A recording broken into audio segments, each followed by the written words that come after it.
Hello दोस्तों, आप सभी का स्वागत है आपके ही इस YouTube चैनल फन स्कूल में। मेरा नाम सरफराज अहमद है और आज की इस वीडियो में हम जानेंगे इतिहास की अगली कड़ी में, जो कि है यूरोपियों का भारत में आगमन। इससे पिछले वीडियो में हमने डिस्कशन किया था मुगलों के साम्राज्य के बारे में, जिसमें हम मेडिवल हिस्ट्री, जिसमें मुगलों के शुरुआत और उसका पतन कैसे हुआ था, इसके बारे में हम लोगों ने जाना था। आज के इस वीडियो में हम यूरोपियों का भारत में आगमन के बारे में जानेंगे। और इस वीडियो को शुरू करने से पहले मैं आपसे बताना चाहता हूं कि अगर आपने हमारे चैनल को सब्सक्राइब नहीं किया है तो आपके पास एक मौका है कि आप हमारे यूट्यूब चैनल को सब्सक्राइब कर सकते हैं। साथ ही बेल आइकन को प्रेस कीजिए ताकि आप हमारे लेटेस्ट वीडियो को पहले देख सकें। इसके साथ मैं आपको एक बात और बताना चाहता हूँ कि लिंक डिस्क्रिप्शन में एक लिंक दिया हुआ है जिसमें आप टेलीग्राम के चैनल को ज्वाइन कर सकते हैं। यहाँ पर जो भी मैं वीडियो बनाऊँगा उसका PDF आपको उस टेलीग्राम चैनल पर मिल जाएगा, तो इसको जल्द से जल्द ज्वाइन कर लीजिए। अब बढ़ते हैं हम लोग, यूरोपियों का भारत में आगमन कैसे हुआ।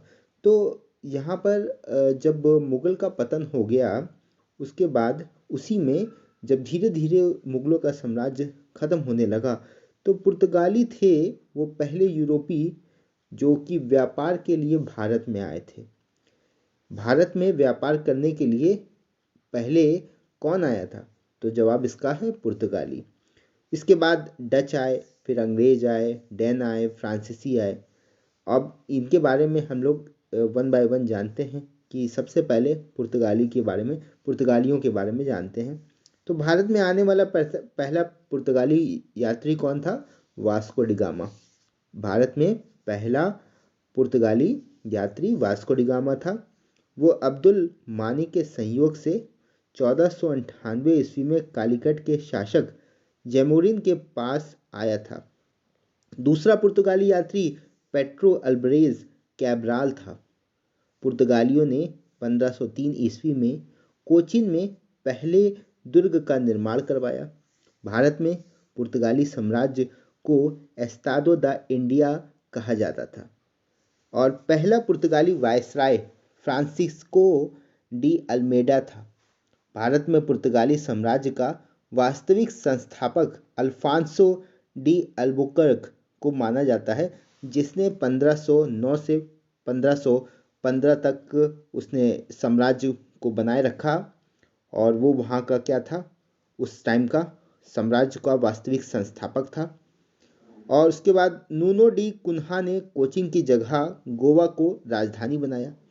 पुर्तगाली गवर्नर अल्फांसो डिसूजा के समय जेसुइट पादरी फ्रांसिस्को जेवियर भारत आया था। पुर्तगालियों ने भारत में तंबाकू की खेती और प्रिंटिंग प्रेस की शुरुआत की। भारत में गॉथिक स्थापत्य की शुरुआत का श्रेय किसको जाता है? पुर्तगालियों को जाता है। भारत में पुर्तगाली साम्राज्य साल 1961 में खत्म हो गया, जब गोवा को भारत में मिला लिया गया। अब हम इसके बाद आते हैं डच पर। तो डच 1602 ईस्वी में डच ईस्ट इंडिया कंपनी की स्थापना उन्होंने की थी। इसे 21 साल तक भारत और इससे पहले देशों के साथ व्यापार करने, युद्ध करने और इसके साथ बहुत सारी चीज़ें अधिकार प्राप्त उन्हें था। डचों ने भारत में मसाले के व्यापार पर एकाधिकार स्थापित कर लिया था। डचों ने 1613 ईस्वी में जकार्ता को जीतकर बैटविया नगर की स्थापना की।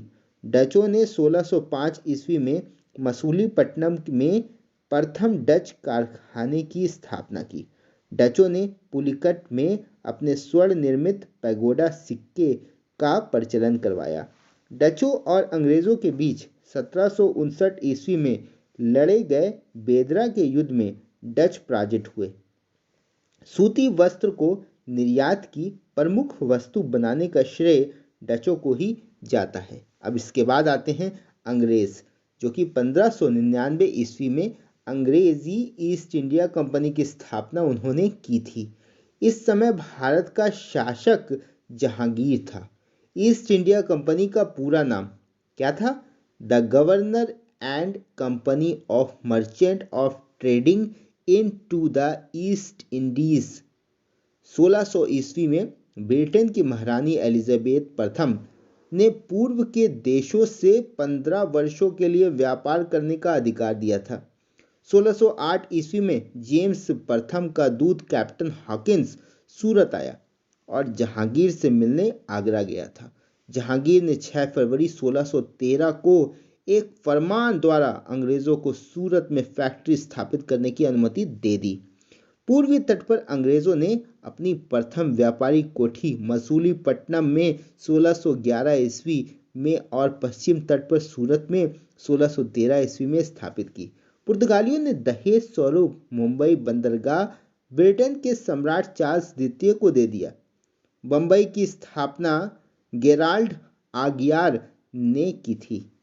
बंगाल के सूबेदार शाह सुजा ने एक फरमान द्वारा 1651 ईस्वी में 3000 रुपये वार्षिक कर के बदले बंगाल में व्यापार का अधिकार दे दिया। बंगाल में ईस्ट इंडिया कंपनी का पहला चीफ एजेंट विलियम हैसिस, जो कि 1681 से 84 तक उसने वहाँ पर स्थापित बनाए रखा। उसके बाद 1698 ईस्वी में अंग्रेज ईस्ट इंडिया कंपनी ने 1200 रुपये में 3 गांवों जिसका नाम था सुतानाती, कालीकट और गोविंदपुर की जमींदारी प्राप्त कर ली और यहाँ फोर्ट विलियम की स्थापना उन्होंने कर ली। कालांतर में अगर हम देखें, पहले के समय में देखें तो ये कलकत्ता कहलाया। उसके बाद इसी कड़ी में अगला नाम जो यूरोपीय देशों का है जो कि भारत में आए थे वो हैं डेन, यानी डेनिश भी आए थे। तो अंग्रेज के पश्चात डेन जो 1616 ईस्वी में भारत आए थे और श्रीरामपुर जो कि बंगाल में है डेनों का प्रमुख व्यापारिक केंद्र था। और 1745 ईस्वी में उन्होंने अपनी सभी भारतीय वाणिज्यिक कंपनियों को अंग्रेज को बेच दिया। उसके बाद फ्रांस की बात करते हैं तो लुई 16 जो कि हम जानते हैं, फ्रांस की क्रांति में लुई 16 का बहुत बड़ा रोल था। तो लुई 16 के शासनकाल में मंत्री कोलबर्ट द्वारा 1664 ईस्वी में फ्रेंच ईस्ट इंडिया कंपनी की स्थापना पूर्व के देशों के साथ व्यापार करने के लिए की गई। 1668 ईस्वी में सूरत में फेकोइस कैरो द्वारा पहला व्यापारिक कारखाना स्थापित किया गया था और साल 1673 में फैकोइस मार्टिन ने पांडिचेरी, जो कि अब पुडुचेरी के नाम से जाना जाता है, की स्थापना की और उसे भारत में फ्रांसीसी शक्ति का केंद्र बनाया। और अंग्रेज़ों और फ्रांसीसियों के बीच प्रथम जो कर्नाटक युद्ध हुआ था जो कि 1746 से 48 ईस्वी तक चला था, ऑस्ट्रिया के उत्तराधिकारी से प्रभावित था। एक्स लॉ शैपल की संधि जो कि 1748 में हुई थी से प्रथम कर्नाटक युद्ध का अंत हो गया था। द्वितीय कर्नाटक युद्ध हुआ था 1749 से 1754 ईस्वी के बीच में और फ्रांसीसी गवर्नर डुप्लो की हार हुई और उसकी जगह गोडेहू को भारत का गवर्नर बनाया गया। पांडिचेरी की संधि द्वारा इस युद्ध का अंत कर दिया गया था। फिर तृतीय कर्नाटक युद्ध हुआ जो कि 1756 से 63 ईस्वी के बीच में हुआ था और इसमें फ्रांसीसी पराजित हुए और पेरिस की संधि द्वारा इस युद्ध का अंत हो गया। तो ये तो थे ये सभी यूरोपीय देश जो कि हमारे भारत में आए थे और उन्होंने क्या क्या कारनामे किए हमारे भारत में, ये तो हम लोगों ने जान लिया। अब भारत में यूरोपियों का आगमन किस क्रम में हुआ, उन्होंने कब फैक्ट्री का स्थापना की, इसके बारे में भी जान लेते हैं।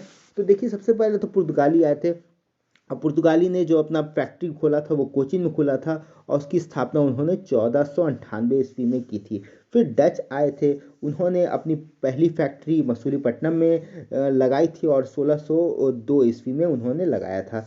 ब्रिटिश ने 1599 ईस्वी में सूरत में पहली फैक्ट्री लगाई थी। डेनिस ने 1616 ईस्वी में ट्राकोबार जो कि तमिलनाडु में है वहाँ पर अपनी पहली फैक्ट्री लगाई थी और उसके बाद फ्रांसीसी ने 1664 ईस्वी में सूरत में उन्होंने अपनी पहली फैक्ट्री लगाई थी। तो इस तरह हम लोगों ने देखा कि भारत में यूरोपियों का आगमन हुआ और उन्होंने क्या क्या कारनामे किए और उन्होंने पहली फैक्ट्री कहाँ कहाँ लगाई। चलिए, इस वीडियो में हम इतना ही करते हैं। अगले वीडियो में हम लोग जानेंगे भारत में ब्रिटिश शक्ति की स्थापना और उसका विस्तार कैसे हुआ, इसके बारे में भी हम लोग जानते हैं। तो आज की इस वीडियो में बस इतना ही। अगर आपको इस वीडियो का पीडीएफ चाहिए तो नीचे डिस्क्रिप्शन में लिंक दिया हुआ है टेलीग्राम चैनल का, आप वहां पे ज्वाइन कर सकते हैं और साथ ही वहां पर आप पा सकते हैं पीडीएफ का लिंक वहां पे पा सकते हैं जब आप हमारे टेलीग्राम को ज्वाइन कर लेंगे। साथ ही आप हमारे चैनल को सब्सक्राइब कीजिएगा। अगर आपको वीडियो पसंद आता है तो इस वीडियो को लाइक कीजिएगा, अपने दोस्तों के साथ शेयर कीजिएगा। मैं हूँ आपका दोस्त सरफराज, मैं मिलूंगा अगली वीडियो के साथ। तब तक के लिए अपना बहुत ख्याल रखिएगा। जय हिंद, वंदे मातरम।